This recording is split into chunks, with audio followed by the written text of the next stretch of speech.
തക്കാളി മോര് കറിയാണേ. വെറുതെ മോര് കാച്ചിനേക്കായും നല്ലതാണ് ഈ 2 തക്കാളി ഇട്ടിട്ട് മോര് കാച്ചി കഴിഞ്ഞാൽ ഒരു പ്രത്യേക രുചിയാണ്. അതിന് വേണ്ടി ഒരു 4 തക്കാളി, ഒരു 3-4 പച്ചമുളക്, കുറച്ച് കറിവേപ്പില, ഇതെല്ലാം കൂടി അരിഞ്ഞ് അങ്ങോട്ട് മാറ്റി വയ്ക്കണം. അതിന് അരിയുമ്പോൾ കൈയൊന്നും മുറിയാണ്ട് നോക്കണം കേട്ടോ. ചിലത് തൊലി കളഞ്ഞിട്ട് വെക്കും, ഞാനിവിടെ തൊലിയൊന്നും കളഞ്ഞിട്ടില്ല. അത് ശരിക്കും വേവിച്ചെടുത്താൽ മതി. എണ്ണ വെച്ചു, അത് കഴിഞ്ഞ് ഉലുവ ഇടണം. ഉലുവ നമ്മുടെ മോര് കറിക്ക് ഭയങ്കര ഇമ്പോർട്ടൻ്റ് ആണ്. ഉലുവയും കടുകൂട്ട് പൊട്ടി കഴിയുമ്പം ഉള്ളിയിട്ട് ശരിക്കൊന്ന് വഴറ്റിയെടുക്കണം. എനിക്ക് ചുമന്നുള്ളി ഇല്ലാത്തതുകൊണ്ട് സവാള തന്നെയാണ് അരിഞ്ഞിട്ടേക്കുന്നത്.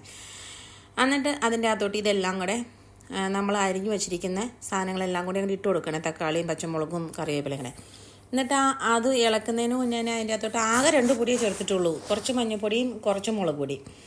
ഇത് ശരിക്കൊന്ന് ഇളക്കി ചേർത്ത് യോജിപ്പിച്ച് ആവശ്യത്തിന് ഉപ്പും കൂടി ഇട്ട് പാകത്തിന് ഇളക്കി യോജിപ്പിച്ച് കഴിയുമ്പം ഇത് ഈ തക്കാളി നല്ലോണം പഴുക്കാത്തതുകൊണ്ട് ഞാനൊരു ശകലം വെള്ളം കൂടെ ഒഴിച്ചിട്ട് മൂട്ടി വെച്ചു കേട്ടോ.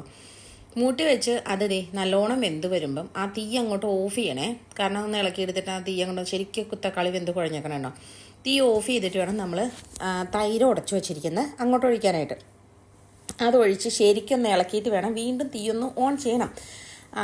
നല്ല തീയിൽ ഒരു ശകലം നേരം ശരിക്കൊന്ന് ഇളക്കണം. ഇത് ഇളക്കി കഴിഞ്ഞിട്ട് തീ ഓൺ ചെയ്തിട്ട് നല്ലോണം ഇളക്കിക്കൊണ്ടേ ഇരിക്കണം, അല്ലെങ്കിൽ പിരിഞ്ഞു പോവേ. എന്നുവെച്ചാൽ തിളയ്ക്കാൻ പാടില്ല. തിളച്ച് കഴിഞ്ഞാൽ അത് ചിലപ്പോൾ പിരിഞ്ഞു പോകാൻ ചാൻസ് ഉണ്ട്. അപ്പോൾ അതിങ്ങനെ കട്ടിയായി വരുമ്പം അതങ്ങ് തീ വീണ്ടും ഓഫ് ചെയ്തിട്ട് ആ അടുപ്പിൽ നിന്ന് മാറ്റി വെക്കണം, അല്ലെങ്കിൽ പിരിയാൻ ചാൻസ് ഉണ്ട്. അങ്ങനെ വരുമ്പോൾ നമ്മുടെ മോര് കറി റെഡിയാണ്.